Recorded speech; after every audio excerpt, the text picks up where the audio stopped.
बात किसी अमीर देश की होती है, सबसे पहले जुबान पे नाम दुबई का ही आता है।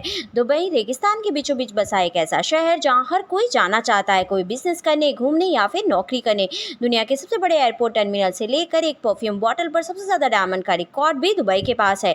टोटल 339 वर्ल्ड रिकॉर्ड आज दुबई ने अपने नाम कर रखा है।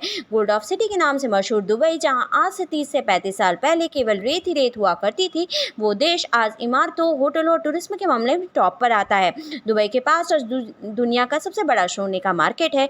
यहाँ के लोग लग्जरियस लाइफस्टाइल के लिए दुनिया भर में फेमस है। दुबई में सबसे बड़ी बिल्डिंग्स, बेस्ट होटल, सबसे बड़े मैन मेड आइलैंड, सबसे बड़े शॉपिंग मॉल्स भी हैं।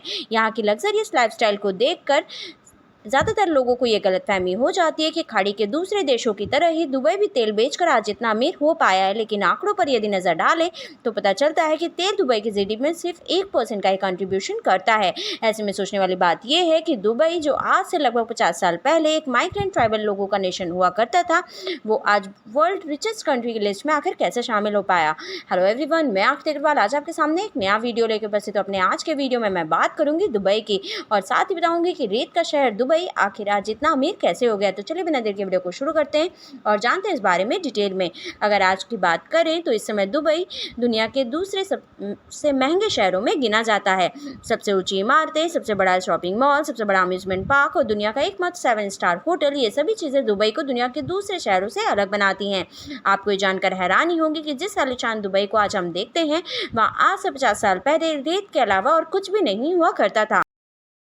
में सवाल ये उठता है कि इन 50 सालों में आखिर ऐसा कौन सा जादू हो गया जो एक बंजर रेगिस्तान से दुनिया के सबसे महंगे शहरों में दुबई तब्दील हो गया।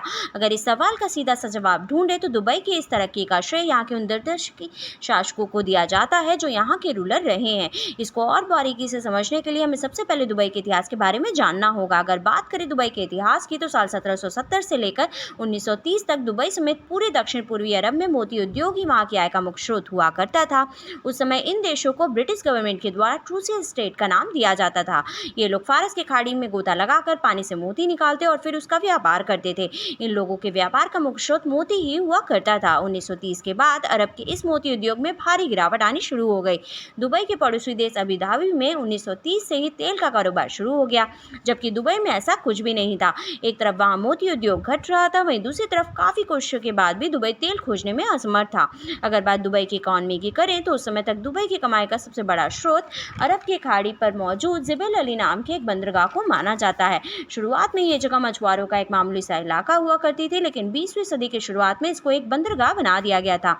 लेकिन दुबई की किस्मत तो तब बदली जब साल 1958 में शेख रशीद बिन सईद अल मखदूम वहां के शासक बने। इन्होंने ही अपनी सोच से एक रेत के शहर को दुनिया के सबसे अमीर शहरों की लिस्ट में शामिल करा दिया।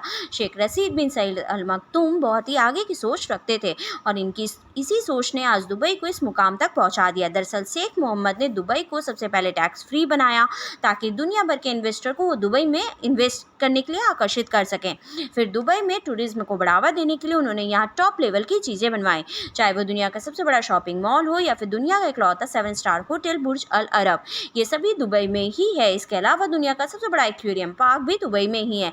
इस पार्क की कैपेसिटी 10 मिलियन लीटर्स है। आपको ये भी जानकर हैरानी होगी कि जिस रेगिस्तान में एक समय में एक भी फूल नहीं खिला करता था, अपने उसी रेगिस्तान में दुबई ने दुनिया का सबसे बड़ा असली फूलों का बगीचा दुबई मिरेकल गार्डन भी बनाया। ये गार्डन 72,000 स्क्वायर मीटर में फैला हुआ है। पाम जुमेराह, जो कि दुनिया का सबसे बड़ा मैन मेड आइलैंड है, वो भी दुबई में ही है। इस आइलैंड को खजूर के पत्ते के डिजाइन के आकार का बनाया गया है। आज दुबई में अंडर वाटर ब्रिज और टेनिस खेलने के लिए अंडर वाटर कोर्ट भी मौजूद है, जहां आप मैच देखते हुए समंदर की खूबसूरत मछलियों को देखने का आनंद भी उठा सकते हैं। आज दुबई में हर एक चीज़ मौजूद है जिसे देखना लोगों का सपना हुआ करती है और यही वजह है कि आज दुबई हर साल सैकड़ों की तादाद में टूरिस्ट आते हैं, जिसमें दुबई की अच्छी खासी रेवेन्यू जनरेट होती है। साल 2018 में टूरिज्म की वजह से दुबई की अर्थव्यवस्था में 10.7% की वृद्धि भी दर्ज की गई। वहीं साल 2016 में इस देश ने एक रात में 14.9 मिलियन टूरिस्ट को स्वागत करने का वर्ल्ड रिकॉर्ड भी बनाया। मॉडर्न टेक्नोलॉजी के नाम पर आज दुबई दुनिया के हर एक देश को पीछे छोड़कर आगे निकल चुका है। उस मॉडर्न टेक्नोलॉजी में काम करने की शुरुआत दुबई ने साल 1970 में की थी और आज दुबई का नाम दुनिया की सबसे तेजी से बढ़ती अर्थव्यवस्था के रूप में गिना जाता है।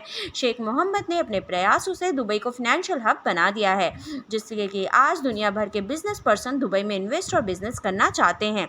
तेल और टूरिज्म के अलावा गोल्ड का भी एक बहुत ही महत्वपूर्ण भूमिका रही है दुबई को इस उपलब्धि तक पहुंचाने में। दुबई के सोने की चर्चा आज दुनिया भर में होती है। यहाँ सोना बाकी देशों के मुकाबले काफ़ी सस्ता है। जहां दुनिया के अन्य देश में सोने पर काफ़ी तरीके के टैक्स जैसे कि वैट, जीएसटी, एक्साइज ड्यूटी और लेबर चार्ज जैसे अलग अलग तरीके के टैक्स लगाए जाते हैं, वहीं दुबई में सोने पर सिर्फ 5% वैट ही लगता है। और यहाँ सोना तोले के हिसाब से नहीं बल्कि किलो के हिसाब से बिकता है। दुबई में गोल्ड शॉप नाम की एक ऐसी जगह है जहाँ पर लगभग 1000 से भी अधिक सोने की दुकानें हैं। यहाँ पर आपको हर रोज़ हज़ारों की तादाद में लोग सोना खरीदते हुए नजर आएंगे। इस दुबई में 1000 से भी ज़्यादा सोने की दुकानें हैं और जो बड़ी मात्रा में अपने सोने को एक्सपोर्ट करता है, उस दुबई में सोने की कोई भी खदान नहीं है। जी हाँ, आपने सही सुना, दुबई में आपको एक भी सोने की खदान नहीं मिलेगी। अब सोचने वाली बात यह है कि यदि दुबई में एक भी सोने की खदान नहीं है तो इतना सोना आखिर दुबई लाता कहाँ से है?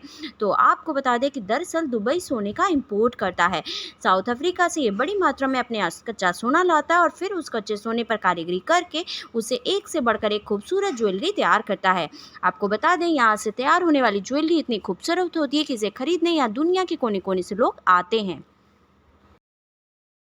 को ये बता दें कि यूँ तो दुबई पहले से ही तरक्की की राह पर आगे बढ़ रहा था, लेकिन साल 2006 में जब शेख मोहम्मद बिन रशीद अल मखदूम यहाँ के शासक बने तो ये रफ्तार और भी कई गुना तेज हो गई, क्योंकि शेख मोहम्मद एक ऐसे व्यक्ति हैं जिनके लिए इम्पॉसिबल कुछ भी नहीं। आपकी जानकारी के लिए बता दें, दुनिया की सबसे ऊँची इमारत बुर्ज खलीफा, दुनिया के सबसे बड़ा मॉल दुबई मॉल, दुनिया का सबसे बड़ा मैन मेड आइलैंड पाम जमीरा और दुनिया का सबसे बड़ा फ्लावर गार्डन मिराकल गार्डन, ये सभी चीज़ें शेख मोहम्मद के कार्यकाल के दौरान ही बनाई गई थी। आज उन्हीं के शासन में दुबई एक ऐसा शहर बन चुका है जहाँ का क्राइम रेट एकदम ज़ीरो है और इसी वजह से दुबई एक अच्छा और सेफ़ टूरिस्ट डेस्टिनेशन भी है। आपको आज की वीडियो कैसी लगी हमें कमेंट करके ज़रूर बताइएगा। आज के वीडियो में बस इतना ही। For more such interesting video like and subscribe my channel. Thank you. Bye bye.